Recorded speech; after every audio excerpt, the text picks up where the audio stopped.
Hello, it is Ryan, and I was on a flight the other day playing one of my favorite social spin slot games on ChumbaCasino.com. I looked over at the person sitting next to me, and you know what they were doing? They were also playing Chumba Casino. Everybody's loving having fun with it. Chumba Casino is home to hundreds of casino-style games that you can play for free anytime, anywhere. So sign up now at ChumbaCasino.com to claim your free welcome bonus. That's ChumbaCasino.com and live the Chumba life. Sponsored by Chumba Casino. No purchase necessary. VGW Group. Void where prohibited by law. 18 plus. Terms and conditions apply. Good. It's time now for Johnny Dollar. I have a call for you from Hartford. Go ahead, please. Johnny? Right here. Connors at Paramount Adjusters. Say, what was this wire, Johnny? You serious about denying liability to Mrs. Henderson? I sure am. I think it'll bring the whole thing out in the open. This is pretty serious. Have you got any concrete evidence that Henderson's death wasn't accidental? Jim, I have a copy of the coroner's inquest. Concrete evidence that Mrs. Henderson lied under oath. She said her husband was drinking the morning he died. Everybody here believed he was a little crocked when he fell out that hotel window. I've got proof that he didn't have a drink that morning. What proof? No bottle in his room. No bottle brought there. Nothing. What do you say? Don't make a move, kiddo. I'll get the first plane.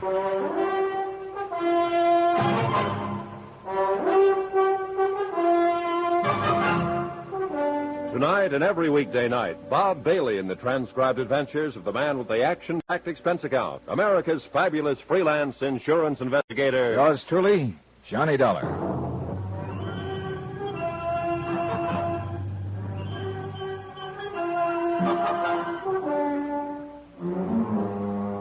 Expense account submitted by Special Investigator Johnny Dollar to Paramount Insurance Adjusters, Hartford, Connecticut.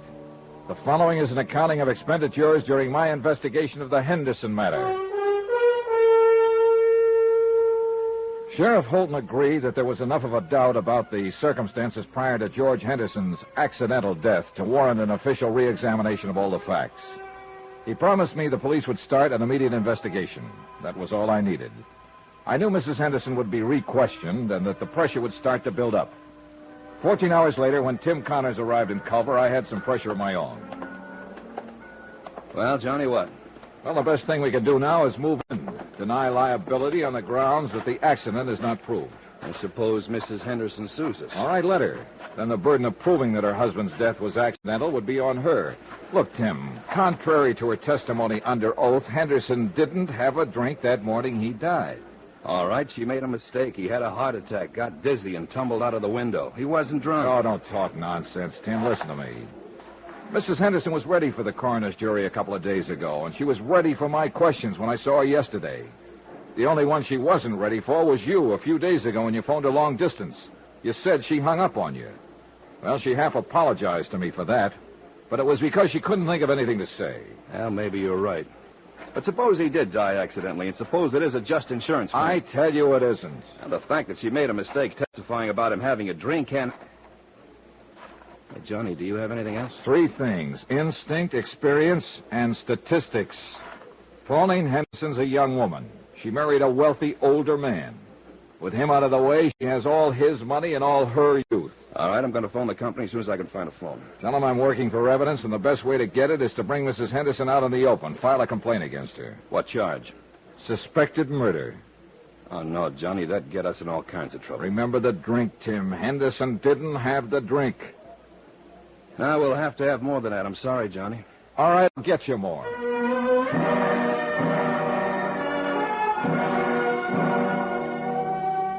An hour later, I was with Sheriff Holton comparing notes. He reported that after questioning Mrs. Henderson, she admitted she might have been mistaken about Henderson drinking the morning of his death. She wasn't sure. But Eve Holton said what we both were thinking. You went in front of the coroner's jury and gave a misleading impression, son. Made us think that George was drunk and stumbled out the window. Well, we better find out who helped her pull this off. Sheriff Holton had every man in his office working on the case by then. It was a long, tedious job of combing over everything in Pauline Henderson's background to find a possible accomplice. About 5 p.m, I drove to the Henderson ranch with Holton. Mrs. Henderson was out, but we interviewed one of the servants.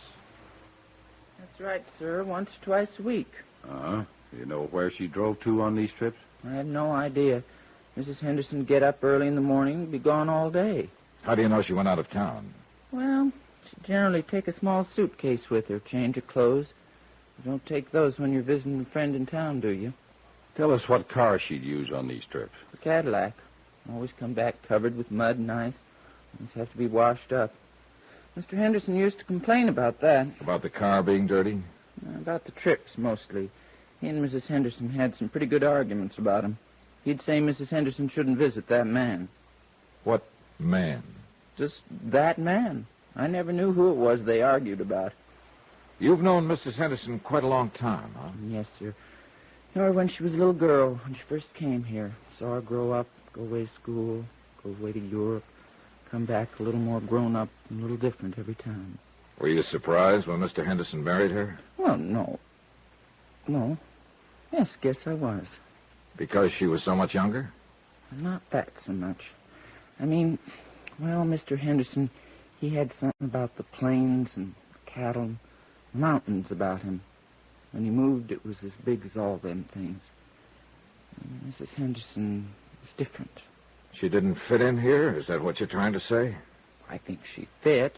Not like him, though. Before they were married, they were sort of like good friends. I mean, they'd ride horses and go hunting and laugh and talk about different things. Mrs. Henderson, well, she traveled Europe, saw so many things and places in the world. She fit here, but then she didn't belong here.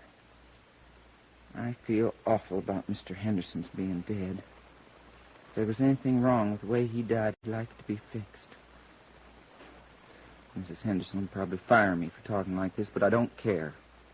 This house isn't the same no more.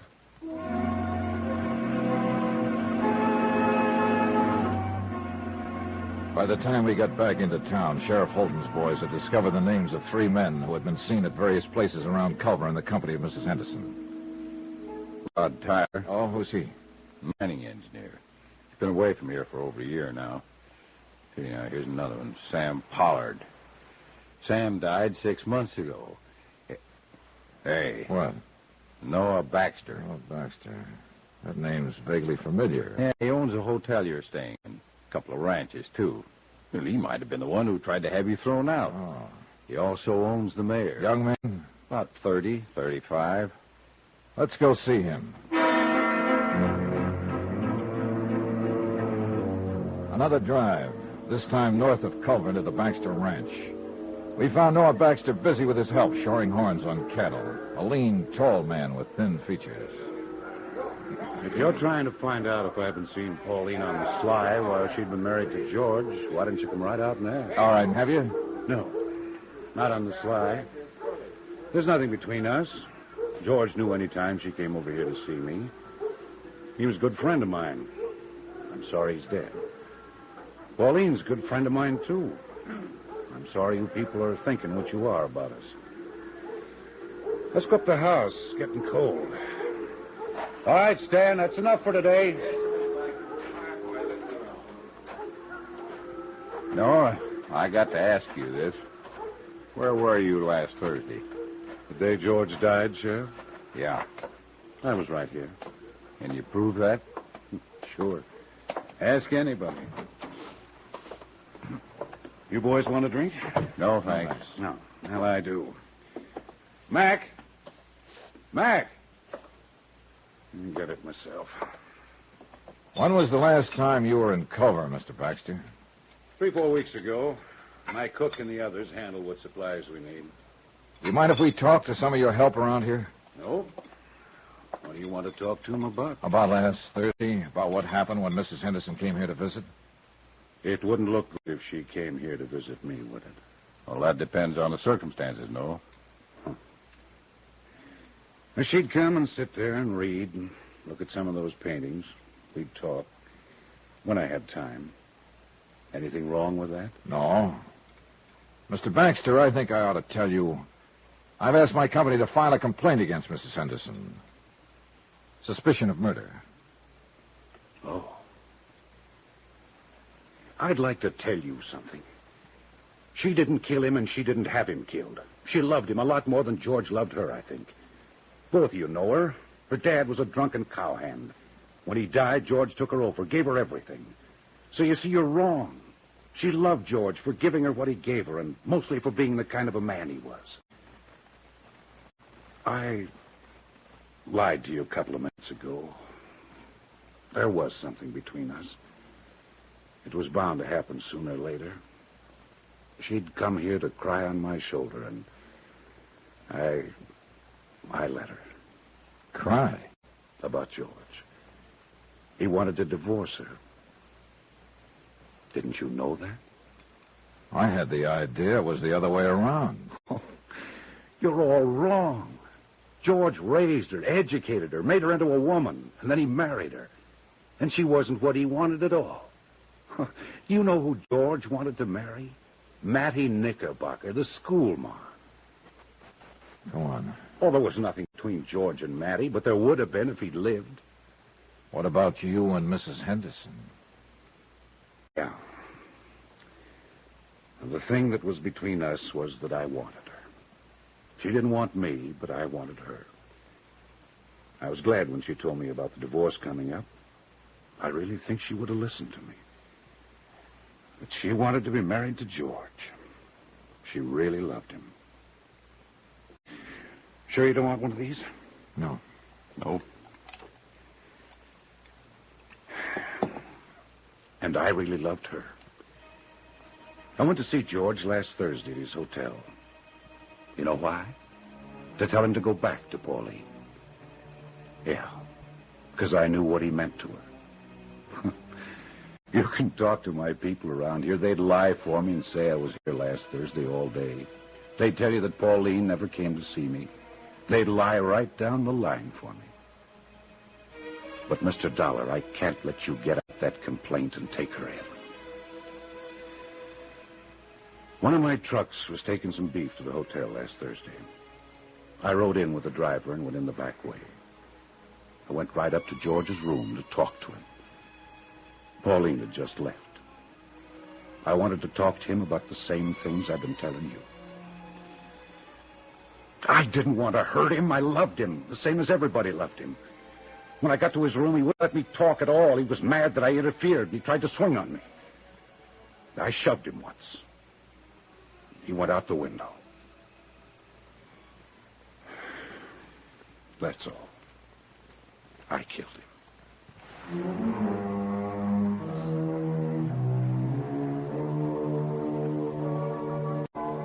Expense account, item 8.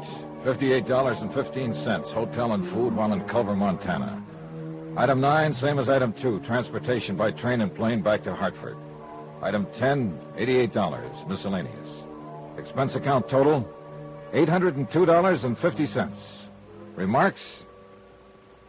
We still had to pay double indemnity. Mattie Knickerbocker, Pauline Henderson, Noah Baxter, they'll pay another way. With the hurt that comes to nice people. Yours truly, Johnny Dollar.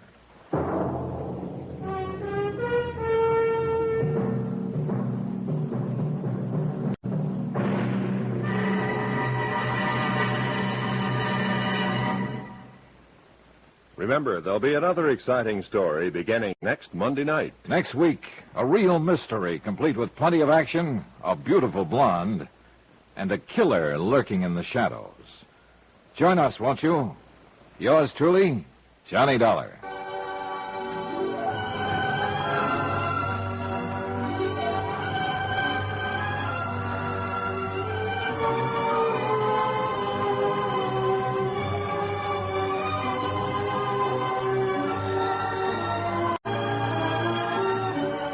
Yours truly, Johnny Dollar, starring Bob Bailey, is transcribed in Hollywood. Written by John Dawson, it is produced and directed by Jack Johnstone. Heard in this week's cast were Lillian Baeff, Irene Tedrow, D.J. Thompson, Herb Ellis, Marvin Miller, Forrest Lewis, Bob Bruce, and Russ Thorson. Musical supervision by Amerigo Marino. Be sure to join us on Monday night, same time and station, for another exciting story of yours truly, Johnny Dollar. This is Roy Rowan speaking.